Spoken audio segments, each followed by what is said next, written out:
In this video, I'm going to show how I built this ambrosia maple entryway table with box joints, live edge shelf, and a draw. This was by far the most difficult woodworking project I've done to date, but it is so satisfying because it is my favorite. And the hardest part was the draw, but now it's my favorite because now I always have a spot for my keys. Let's get started.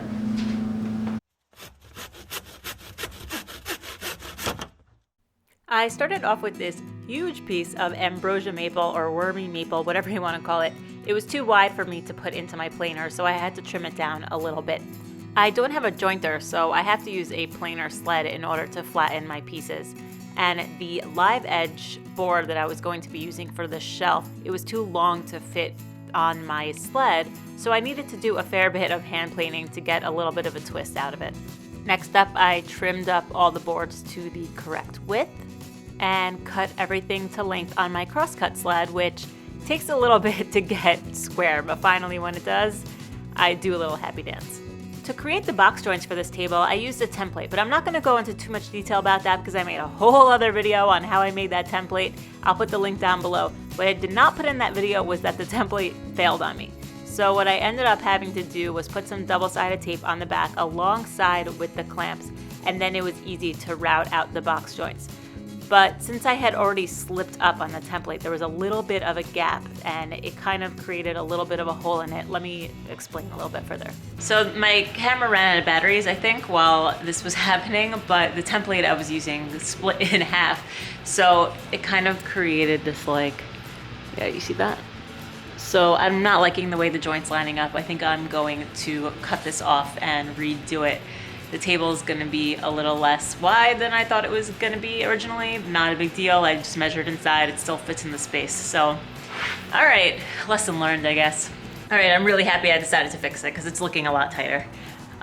There's no more gap in between there, and I think it's fitting perfectly where it's just like hanging there, and it's like tight enough and loose enough. I think this is a perfect fit.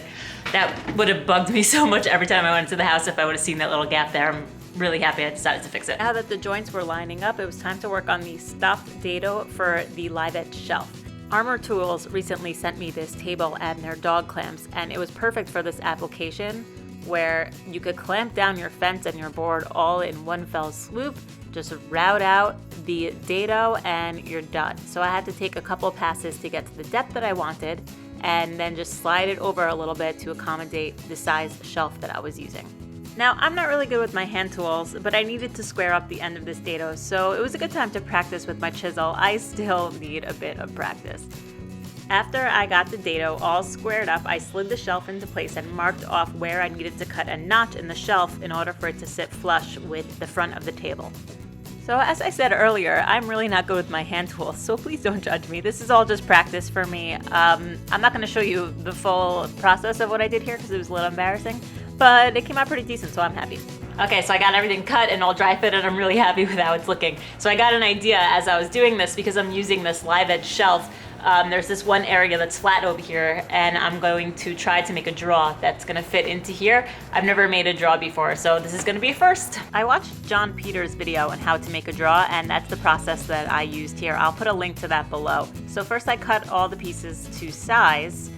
Then I worked on creating the rabbet for the draw front. I raised the blade to the height that I wanted and then made the rabbet by taking multiple passes on the table saw.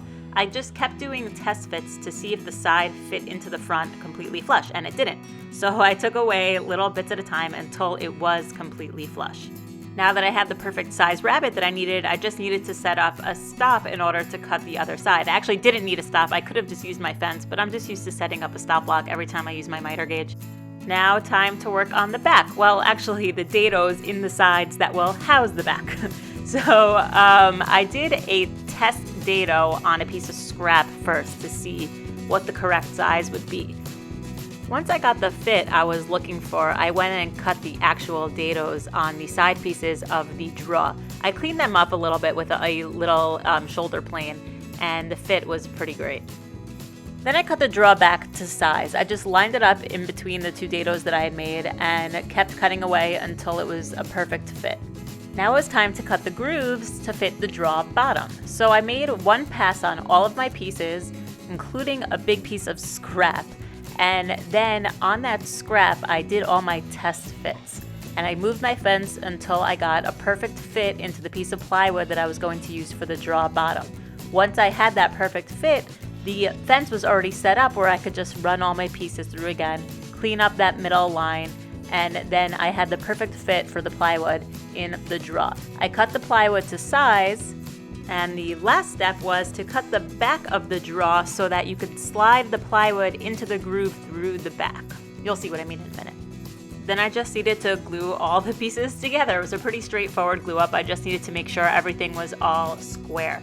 After taking the clamps off, I was able to slide the plywood into the groove through the back because I had cut that back piece shorter. I almost forgot to put glue in the front here.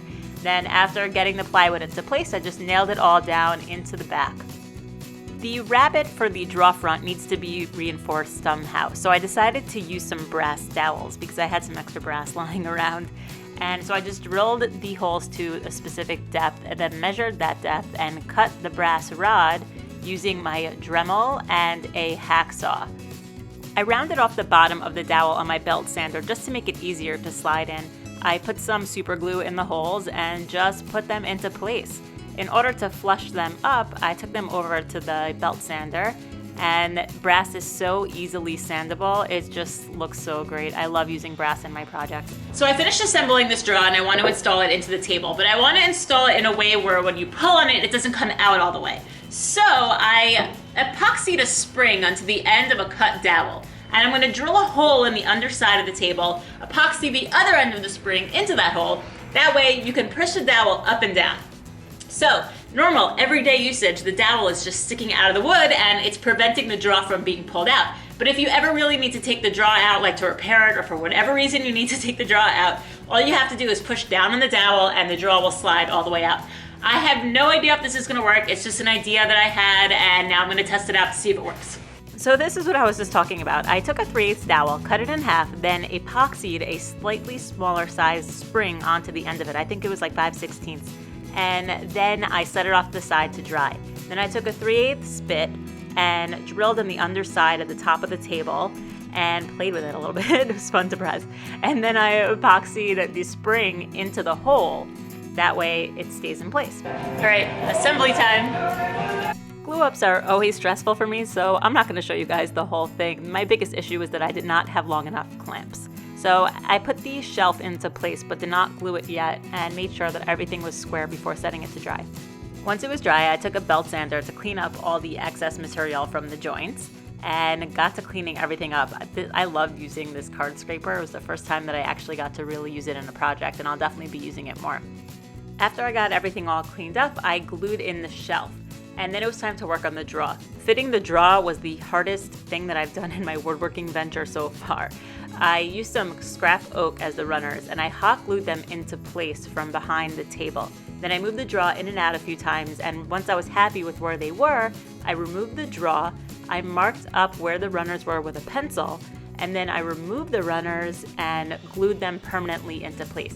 The runners are going to be acting as a draw stop, so when you close the draw, it stops in the right place. So I needed to position them perfectly. So I used a scrap that was the same thickness as the draw front and then glued them down. If you follow me on Instagram, you would know this is my second attempt at drilling this hole for the draw handle. Finally, I got it into place and it was time for finishing.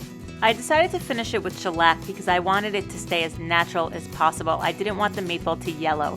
And then I put a layer of wax on top and buffed it out. And then it was finished. I am so in love with this piece. The live edge shelf really makes it look so cool. The draw was so hard and it's so worth it to figure it out in the end. And the box joints just look amazing. And that brass, I just love that brass.